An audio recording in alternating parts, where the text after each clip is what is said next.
Hello, hello guys! Magandang buhay! So, nandito na naman tayo sa ating luya. Itutuloy natin yung pag-harvest dito sa Area 1. Ito po yung nasa taas ng bahay. Malapit lang ito sa kalsada guys. So, ayan, tinatanggalan na natin ng lupa. Tapos, pinipili na rin natin yung yung pangbinhi. May mga umu-order guys sa atin ng pangbinhi. So, magbebenta tayo guys. Baka meron pa po sa inyong gustong mag-order ng pangbinhi. So, mag-message lang kayo guys. Ayan yung mga natabunan ng damo, mga luya yan guys, pati yung mundo. Yan yung na-harvest natin dito sa banda. Diyan. Tapos dito, hanggang doon pataas, hindi pa yan nabubungkal. So, tinabas lang natin yung damo dyan. Pati yung ito hanggang doon sa may taas. So, yung may green, hindi pa po yan nabubungkal. So, ayan. Itutuloy natin guys ang pagbubungkal ng luya. Ayan.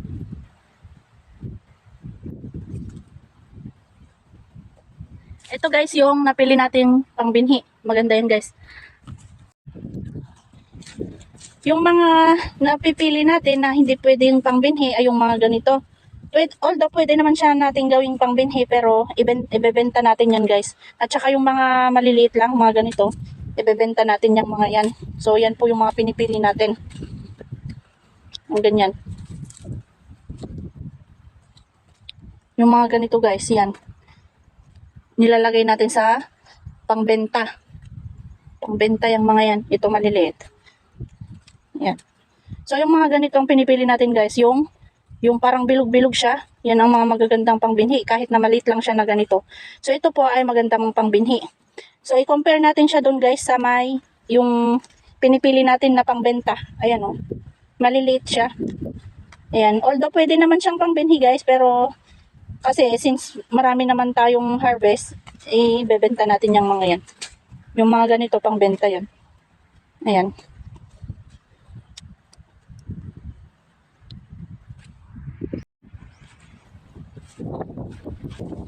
Ayan guys, tapos yung tabunan ng dahon, hindi pa natatanggalan ng yan, ng lupa.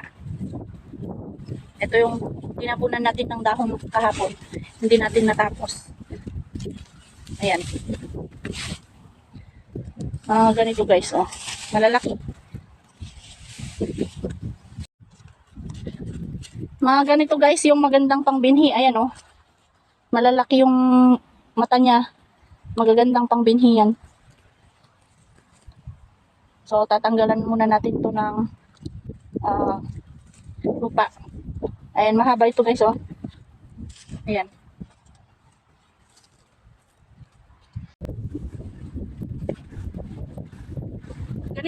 Ganito siya guys, oh. Ayan. Mahaba. Mahaba ito guys, oh. Ito maganda. Jumbo size yung mga ganitong size guys. Ayun, malaki. Malaki yung mata niya.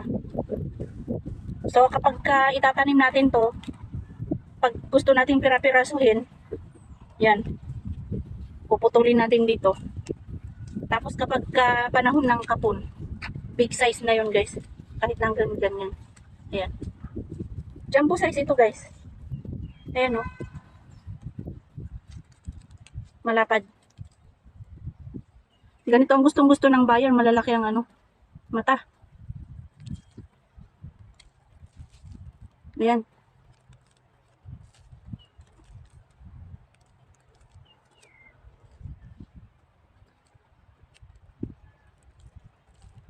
Bili na kayo ng binhi guys.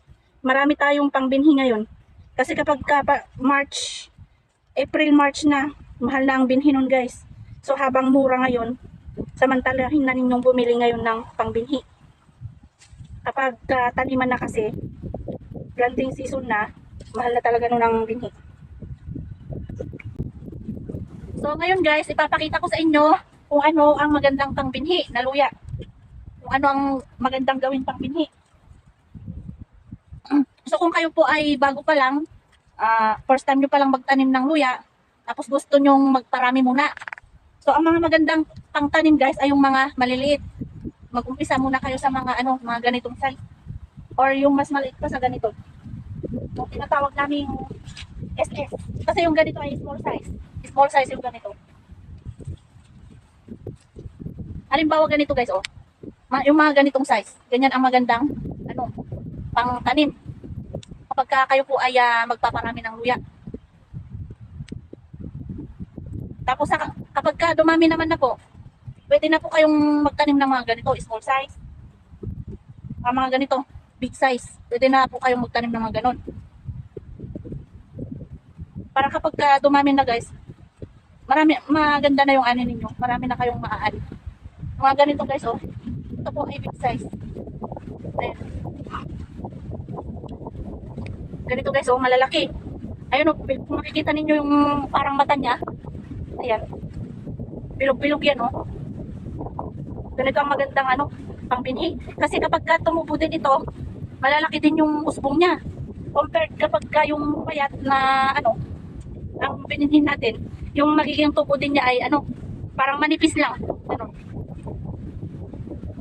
So kaya pinipili din natin guys yung ginagawa nating pangbinhi. Ayan, so sinishare ko lang sa inyo guys kasi ganun po yung ginawa namin nung nag-uumpisa din kami magtanim, magparami ng luya. So ang mga ginawa din namin binhi nun ay yung maliliit lang. Hanggang sa nung dumami na, nakakapagtanim na kami ng mga malalaki, mga big size, medium size, mga ganun. Kasi kung ang gusto natin ay yung magparami muna ng luya, maganda yung mga maliliit, mga small size, mga SSM, small yun guys. Ganun ang magandang pangtanim. So ito guys, halimbawa na lang. Ayan. So ang tinanim po namin dito ay small size, mga SS lang, ganun. So parang ganito lang siya, oh. Ganito yung binhi namin dyan. Tapos ngayon, ganyan na. So kung makikita ninyo, ayan, oh, malalaki. Basta maganda din yung tatamnan nating lupa. Lalaki yan guys. At saka alagaan nyo din. Ayan. Kapag nanilaw ang dahon ng luya, kailangan din kasi nating isprehan ng pag-green. Para gumanda din yung tubo ng ating luya. Yung ani natin. So ayan guys. Yan lang muna ang may advice ko sa mga gustong mag-umpisang tanim ng luya. So ang video pong ito ay sa mga baguhan or sa mga magtatanim pa lang ng luya. So ayun guys, thank you very much sa inyong panonood. Please subscribe para updated po kayo palagi sa ating luya. Paluwang pang anihin natin guys hanggang pa sa taas. So ayan.